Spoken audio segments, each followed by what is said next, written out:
Tokiwadera, Japan.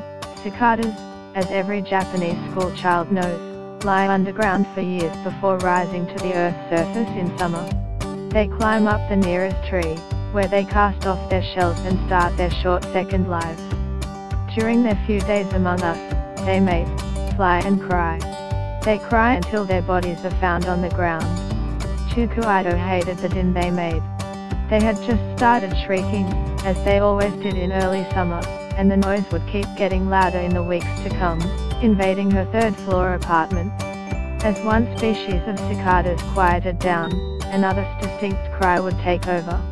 Then, as the insects peaked in numbers, showers of dead and dying cicadas would rain down on her enormous housing complex, stopping only with the end of summer itself.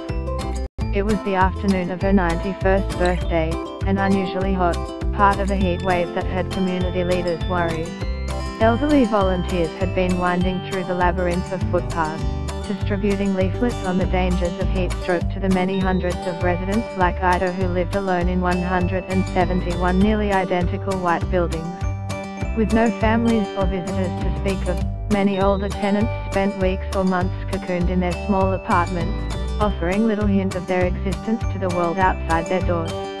And each year, some of them died without anyone knowing, only to be discovered after their neighbors caught the smell.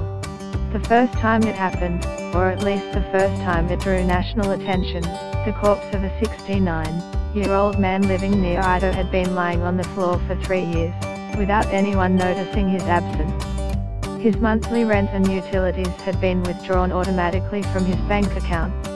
Finally, after his savings were depleted in 2000, the authorities came to the apartment and found his skeleton near the kitchen, its flesh picked clean by maggots and beetles, just a few meters from his next-door neighbors. The huge government apartment complex where Ido has lived for nearly 60 years, one of the biggest in Japan, a monument to the nation's post-war baby boom and